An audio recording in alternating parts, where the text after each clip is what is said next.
जय साथियों, मैं साथियों गोरखपुर में है और गोरखपुर में हमारे बीच में लोकजन सोशलिस्ट पार्टी के राष्ट्रीय प्रवक्ता जी हैं। तो पहले बहुत बहुत स्वागत है जी। मैं कैलाश शुक्र शेख खान जी। सर, आज की सरकार में जो आप जिस पार्टी में हैं, इस पार्टी का पूरे प्रदेश में जनाधार हर जिले में बढ़ रहा है। क्या 27 की तैयारियां हैं और ये सरकार में ऐसा क्या जरूरत पड़ी जो पार्टी इतनी रणनीति पे अपने लोग समय निकाल के लग गए हैं? दरअसल हम लोग जिस समाज से आते हैं, एक्चुअल में देखा जाए तो हम लोगों ने जो है भारत के एक तरह का जो है सभी लोगों के जन्मदाता है। जैसे हमने हल बनाया, तरह तरह के औजार बना के हमने लोगों को दिया जो खेतों में खलिहानों में, और जिससे चलने का जो साधन वो सारा कुछ हम लोगों ने किया। लेकिन दुर्भाग्य इस बात की है कि हम लोग जिस देश में हैं, जिस प्रदेश में हैं, इस प्रदेश की चाहे वो कोई भी सरकार रही हो, चाहे समाजवादी पार्टी हो, बहुजन समाज पार्टी हो, या बीजेपी हो या कांग्रेस हो, किसी ने हमारा जो है संख्या के आधार पर मुझे प्रतिनिधित्व देने का कार्य नहीं किया है, जिसकी वजह से समाज जो है समाज के मुख्य धारा से बाहर है। और हमको समाज के मुख्य धारा में जाने के लिए जो हम लोगों ने एक जन सोशलिस्ट पार्टी के नाम से, जिसके राष्ट्रीय अध्यक्ष माननीय डॉक्टर वीरेंद्र विश्वकर्मा जी हैं, उनके नेतृत्व में आने वाले 2027 में हम लोग पूरे जन जन तक जाकर के पार्टी के नीतियों के बारे में जनता को अवगत कराएंगे। और हमें अगर अपने अधिकार के लिए भी आंदोलन करना पड़ा तो भारत के 85 करोड़ जनता के लिए हम लोग तन मन धन से जो है युद्ध करने के लिए तैयार हैं। जैसे कि इस समय यूपी में देखा जा रहा है, आज दिन अत्याचार घटना बढ़ रहा है, दिन दहाड़े लोगों को गोली मार दिया जाता। अभी सुल्तानपुर में एक फिर से एक गोली मार के हत्या कर दिया गया कल के मामला, और फिर इधर भदोही में लक्ष्मी विश्वकर्मा हत्याकांड चल ही रहा है और वहाँ पे पुलिस की नाकामी की वजह से अपराधी नहीं मिला है। क्या कहेंगे? देखिए, जो वर्तमान सरकार जिस धर्रे पर चल रही है, यह सरकार पूरी तरह से मानव विरोधी है। विश्वकर्मा की हत्या हो जाए, मुकदमा नहीं लिखा जाएगा। और केवल विश्वकर्मा की बात छोड़ दीजिए, तमाम जो 85% में जो लोग आते हैं, हम अपने आप को बहुजन कहते हैं, उस बहुजन समाज के साथ दर आए दिन इस तरह का जो है घटनाएं घटित हो रही हैं। लेकिन हम थाने पर जाते हैं, हमारी बात को सुनी नहीं जाती है। तो आने वाले दिनों में हम लोग, यदि हमारे किसी भी भाई के साथ अगर इस तरह की घटनाएं घटती है, तो मैं सरकार से ये डिमांड करता हूं कि जब सरकार ने जो है थाना प्रभारी को या एसओ को सभी साधन मुहैया कराया है, तो फिर उसके थाना क्षेत्र में इस तरह की घटनाएं क्यों घटित हो रही है, ये एक संदेहास्पद प्रश्न है। और इस पर आने वाले दिनों में जन सोशलिस्ट पार्टी एक रणनीति बनाएगी।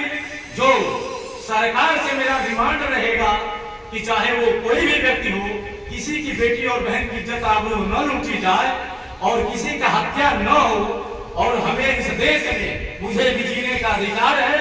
हम भारत के मूल वाली शान है और उस मूल वाली शान का जो फंडामेंटल है वो हमें मिलना चाहिए। जैसे कि देश आजाद हुआ जरूर, लेकिन धन धरती का बंटवारा आज तक नहीं हुआ। हमारे पास लहसुन मरचा धनिया बोने के लिए जगह नहीं है। और तमाम जो भी समतावादी लोग हैं, उनके पास हजारों एकड़ जमीन पड़ती पड़ी हुई है। तो पहले भारत का धन धरती का बंटवारा हो, हम लोग इसके लिए आंदोलन करेंगे। उसके लिए हम लोग तन पे जो है लंगूटा और कफन डाल के निकल पड़े हैं। जैसा कि 2022 का चुनाव हुआ था, 2024 का ईवीएम को लेकर लोग मुद्दा बनाए थे। सर, क्या लगता है ईवीएम को लेकर? देखिए, ईवीएम का जो मुद्दा है, तो हम नहीं, बहुत सारे जो ईवीएम के विशेषज्ञ हैं वो रोज इस तरह का धरना प्रदर्शन दे रहे हैं, उसका आंदोलन कर रहे हैं।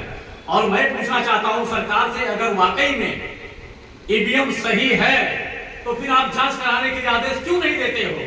काहे आप भाग रहे हो? ईवीएम की जांच हो जाए, सही क्या है गलत क्या है। अब अगर आप सुप्रीम कोर्ट में जाएंगे तो सुप्रीम कोर्ट कहेगा कि नहीं हम आपको ईवीएम नहीं देंगे, तो हम कैसे किस पर जांच करेंगे? ईवीएम का जांच तो तभी हो पाएगा अगर ईवीएम गलत है। अब मरीज डॉक्टर के पास नहीं जाएगा तो डॉक्टर जादूगर नहीं है कि वहीं से देख रहा है कि हम बीमार है, हमारा मंत्र से जो है हमारे जो है उस बीमारी को ठीक कर देगा। तो हमको तो डॉक्टर के पास जाना पड़ेगा ना। तो जो विशेषज्ञ है वो बता रहा है कि नहीं ईवीएम के माध्यम से चोरी हो रही है, तो क्यों नहीं उसको जो है जांच करा दिया जाए। और अगर वाकई में ये जो विसंतावादी जो सरकार चल रही है वो अगर ईवीएम को बंद कर दिया जाए, बैलेट पेपर से चुनाव अगर करा दिया जाए तो दूध का दूध पानी का पानी हो जाएगा।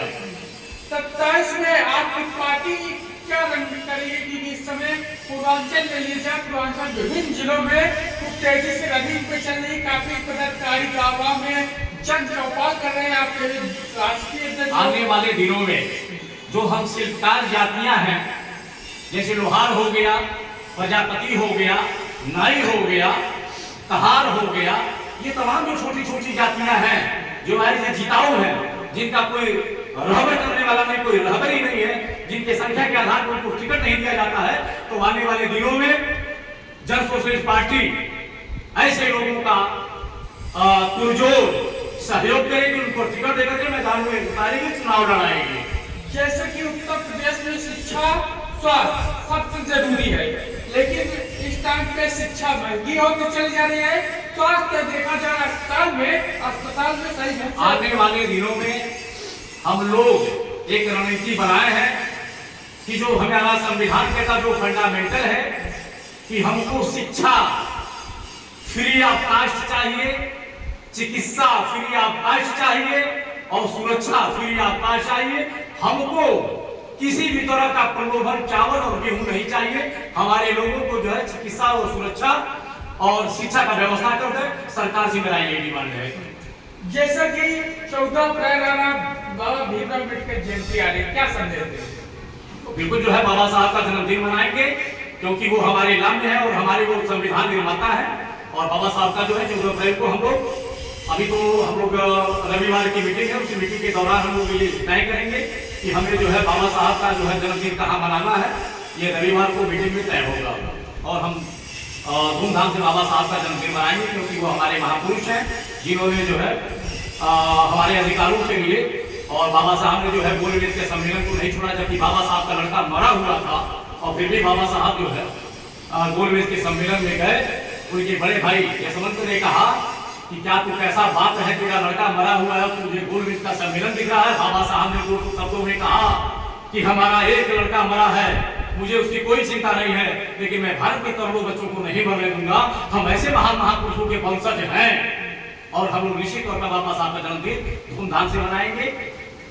जैसा कि आप देख सकते हैं, जैसे कि प्रदेश में जो विभिन्न राजनीतिक पार्टियां हैं जो समाज को गुमराह कर रहे हैं, ओबीसी पिछड़ों को गुमराह कर रहे हैं और बहुजन समाज जो जान नहीं पा रहा है कि ये सरकार जो उनके साथ खिलाफत करती है, तो आप